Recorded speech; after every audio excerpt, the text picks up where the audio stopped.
para você lembrar, né? O presidente Jair Bolsonaro decidiu trocar o comando da Petrobras, indicou Adriano Pires para ser presidente. Hoje, a colunista do Globo, Malu Gaspar, publicou que Adriano Pires, pressionado, diante de sinais de que o Tribunal de Contas da União iria escrutinar a sua carteira de clientes, ele que tem uma empresa que presta consultoria, inclusive a concorrentes da Petrobras, diante desses sinais de pressão, Adriano Pires, segundo o Globo, teria desistido de ser presidente da estatal.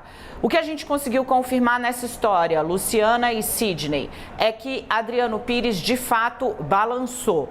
Ele está ouvindo gente, tendo conversas, fez desabafo. Eu antecipo aqui um bastidor que eu vou desdobrar logo mais, Lu.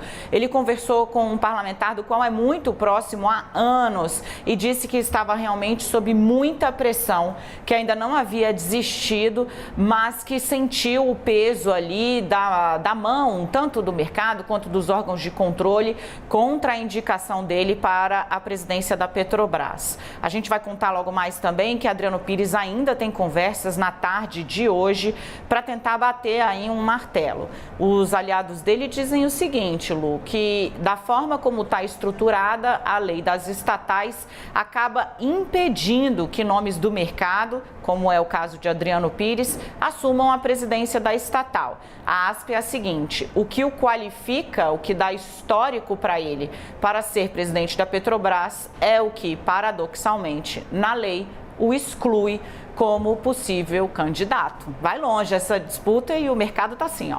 Pois é, Dani, a gente ficou se perguntando aqui ainda há pouco como uma pessoa experiente, né, como o Adriano Pires, não percebeu que poderia haver conflito de interesses em algo que para a gente aqui é tão óbvio.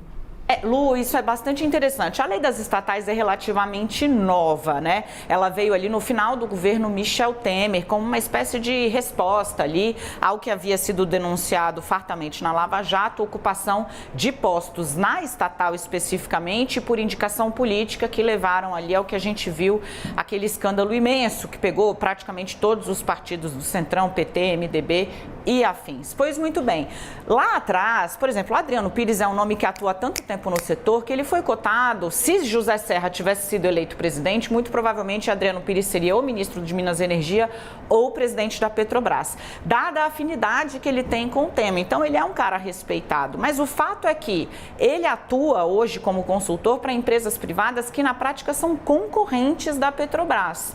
Não existe assim um fato que você vê e diz: aqui está o conflito de interesse. Foi o que me disse um ministro do Tribunal de Contas da União, que eu liguei para entender qual a situação.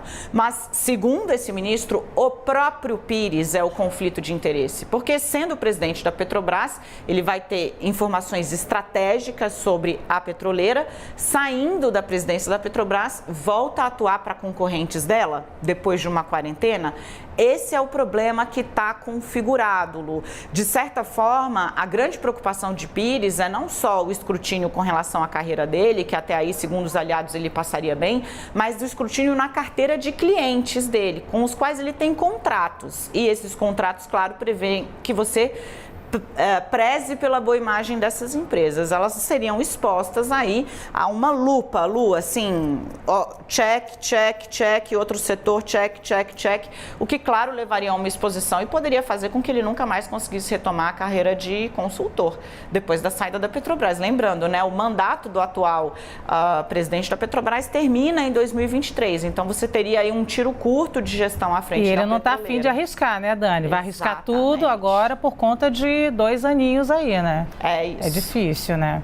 Você sabe, Dani, nós agradecemos o seu carinho, o seu afeto, né? Quando terminar aqui 4 horas, a gente certamente vai ver pelo menos um pedacinho, né? Do que você vai apresentar e os bastidores. Mas no mercado tem gente dizendo assim, será que o governo já tem plano B? Não precisa contar tudo pra gente, não, pra gente acompanhar não, daqui a pouquinho. Contar, mas se desandar isso aí, né? Conta só o principal, como diz os jornalistas, o lead, o principal.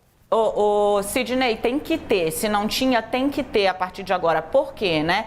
Acho que também muito dessa coisa de ainda não decidiu, ainda está em cima do telhado, ainda está fazendo reunião, é para dar tempo do governo estruturar uma saída. Ficaria horroroso acontecer o que aconteceu com Rodolfo Landim. Lembrando, né, o presidente do Flamengo era indicado para ser presidente do Conselho de Administração da Petrobras e falou, não vai dar. Mesmíssimo motivo, tem afinidades com empresas que são concorrentes estratégicas da Petrobras. Petrobras seria barrado pela área de governança e compliance da estatal. Então, até agora não surgiu um nome para isso. Se o governo perde essa segunda tacada no mesmo dia e fica sem ter o que apresentar, seria horroroso. Então, a demora pode ser, inclusive, negociada, Sidney. Para quê? Para dar tempo do governo Jair Bolsonaro, do Palácio do Planalto, estruturar um plano B que seja palatável para o mercado.